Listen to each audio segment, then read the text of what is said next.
Good morning doctor Shefali और आप। Pregnancy के 9 महीने बहुत ही कदम फूंक फूंक कर निकलते हैं। हमें ध्यान रखना पड़ता है कि क्या डेंजर साइंस है, किस समय हमें तुरंत ही हॉस्पिटल जाना है, अपने गायनेक से कंसल्ट करना है, क्योंकि हर चीज़ का हमें नॉलेज नहीं होता। कई बार हम कंफ्यूज भी हो जाते हैं कि ये चीज़ 9 महीने की एक नॉर्मल सिम्टम है या अलार्मिंग चीज़ है। तो आज मैं आपको कुछ डेंजर साइंस बताऊंगी कि अगर आपको वो होते हैं तो तुरंत आपको हॉस्पिटल रश करना है, क्योंकि कई बार बार प्रेग्नेंट लेडीज मेरे पास आती हैं कि हमें ये सिम्टम है और हम रिपीटेडली उनको बोलते हैं कि ये नॉर्मल है, अभी वेट करो, अभी ऑब्जर्वेशन करो। इस चक्कर में वो कई बार वो डेंजर सिग्नल भी मिस कर देती हैं और हमें यही कहती हैं कि मैम आपने पिछली बार भी मुझे वापस भेज दिया था तो मुझे लगा कि ये भी नॉर्मल होगा। तो इसीलिए आज कुछ डेंजर साइंस मैं आपको बताऊंगी जो आपको बिल्कुल ध्यान में रखने हैं। सबसे पहला, ब्लीडिंग इन प्रेगनेंसी। प्रेगनेंसी में यदि आपको ब्राउन ब्लीडिंग है, रेड ब्लीडिंग है, ये बिल्कुल भी नॉर्मल नहीं है। चाहे पहले 3 महीने हो, चाहे बाद के 3 महीने या बीच का टाइम, प्रेगनेंसी में bleeding is never never normal. या आपको सबकोरियोनिक हेमेटोमा हो सकता है, क्लॉट हो सकता है, या फिर आपको प्रीटर्म पेन हो सकता है, फाइब्रॉइड्स की दिक्कत हो सकती है, हो सकता है कि प्लाजेंटा लो लाइंग हो। तो ये सभी कॉम्प्लिकेशन कुछ ना कुछ हो सकती हैं।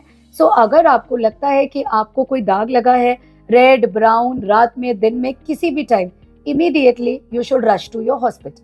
लेकिन अगर आपको पहले से ही ये पता है कि आपको सबकोरियोनिक हेमेटोमा है और अगर डॉक्टर ने आपको बता रखा है कि आपको कुछ कुछ ब्लीडिंग हो सकती है, तो फिर आप रिलैक्स रहिएगा और अपनी गायनेक से कंसल्ट कर लीजिएगा। लेकिन अगर फर्स्ट टाइम हो रहा है तो इमीडिएटली आपको जाना है। सेकेंड, यदि 4-5 घंटे हो गए, आपको पहले मूवमेंट फील होता था लेकिन अब आपको मूवमेंट फील नहीं होता, अगर आपने कुछ खा लिया, पी लिया, लेफ्ट करवट्स हो गए, एब्डोमेन को टैप कर लिया, फिर भी मूवमेंट फील नहीं होता, तो भी आपको तुरंत अपने हॉस्पिटल जाना चाहिए और अपनी बच्चे की फीटल हार्ट मॉनिटर करानी चाहिए। थर्ड, अगर आपको सिवियर वॉमिट है, 8-10 वॉमिट हो गई है, आपको डिहाइड्रेटेड फील हो रहा है, चक्कर जैसा लग रहा है, वीकनेस आ गई है, साथ साथ में आपको लूज मोशंस भी हैं, तो भी तुरंत जाइए, रिस्क मत लीजिए, क्योंकि कई बार डिहाइड्रेशन की वजह से बहुत ज़्यादा आपका ब्लड प्रेशर भी फॉल हो सकता है, जिसकी वजह से बच्चे को भी नुकसान हो सकता है। फिर यदि आपको वजाइना से किसी भी तरह का डिस्चार्ज ज़्यादा हो रहा है, अगर हल्का डिस्चार्ज है, पैंटी गीली होती है, इचिंग है, तो कोई बात नहीं, इन्फेक्शन हो सकता है। लेकिन यदि आधा ग्लास, 1 कप आपको लगातार कपड़े भर रहे हैं, बार बार वाटरी डिस्चार्ज हो रहा है, आपकी पैंटी निचोड़ लो, इतनी गीली हो गई है, सलवार तक गीली हो गई, आप अगर कहीं बैठे हैं तो बिल्कुल पानी का एक पूल बन गया है, तो भी ये एमनियोटिक फ्लूइड लीकेज हो सकता है। And amniotic fluid leakage is also an emergency. इसमें भी जितनी जल्दी आप एडमिट होंगे, एंटीबायोटिक्स लगाएंगे, आपके और आपके बच्चे के लिए सेफ रहेगा। तो अगर लीकिंग इन प्रेगनेंसी है तो भी आपको इमीडिएटली अपने डॉक्टर से कंसल्ट करना है।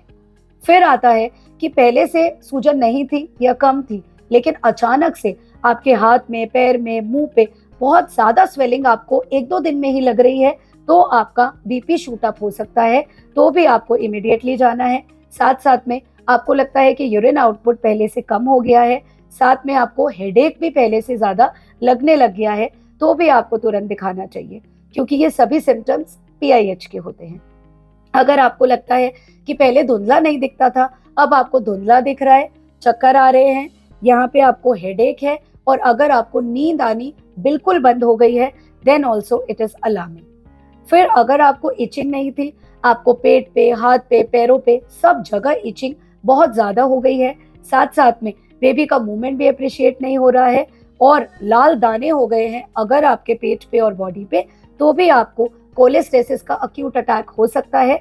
तो आपको इमीडिएटली अपने लिवर के टेस्ट करवाने हैं और अपने बच्चे की सोनोग्राफी और डॉक्टर को दिखा करके उसकी हार्ट बीट चेक करवानी है। तो this is also a danger signal. इसके अलावा फीवर अगर प्रेगनेंसी में आता है, it is never normal.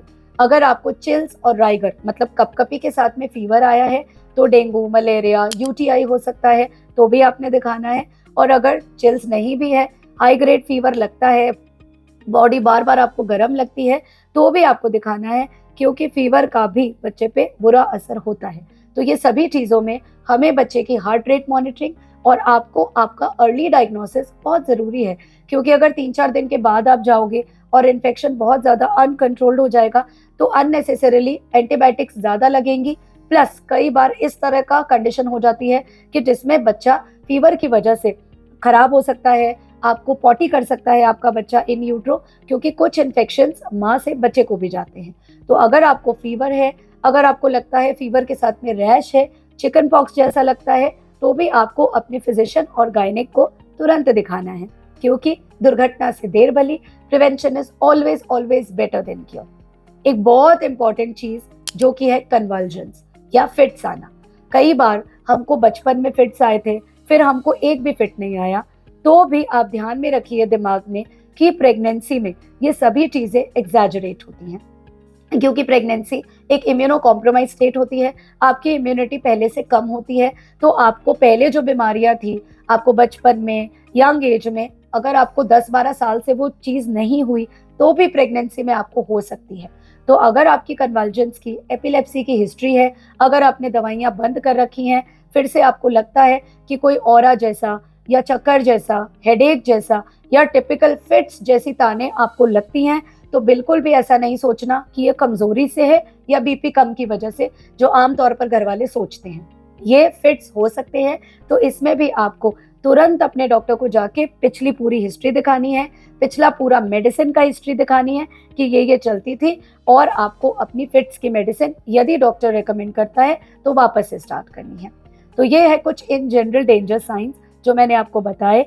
Pregnancy में इन सभी बातों का कंप्लीटली ध्यान रखें। अगर इनमें से कुछ भी आपको लगता है, तुरंत अपने गायनेक से कंसल्ट करें और उन्हें दिखाने जाएं। इसके अलावा यदि आपको पेट दर्द हो रहा है, नीचे एब्डोमेन की तरफ, ऊपर की तरफ पेट दर्द में कोई टेंशन नहीं। अगर नीचे वजाइना की तरफ प्रेशर है, दर्द है, डिस्चार्ज पहले से ज्यादा हो गया है, ब्लीडिंग है, तो भी ये अर्ली प्री टर्म लेबर के साइन हो सकते हैं। तो भी आपको तुरंत जाना है, ताकि यदि यूट्रस जस्ट ओपन होना शुरू हुआ है तो अभी से ही उस पर लगाम लग जाए, दवाइयाँ काम आ जाए और आपकी प्रेगनेंसी 8th-9th मंथ तक, फुल टर्म तक चली जाए। So guys, take care. ये सभी चीजें आप ध्यान में रखें। जो भी प्रेग्नेंट लेडीज चल रही हैं उन्हें भी आप सारे डेंजर सिग्नल्स बता करके रखें, ताकि इनमें से कुछ भी हो तो वो तुरंत गायनेक की हेल्प ले सकें। So stay healthy, stay positive, और भी कमेंट सेक्शन में आप अपनी क्वेरीज डालते रहें तो मैं आपके लिए वीडियोस बनाती रहूंगी। इसी तरह से चैनल सब्सक्राइब करें, औरों को भी मोटिवेट करें, so that I can help as many as more people, so that we are also happy and you are also happy. Stay cool, stay healthy.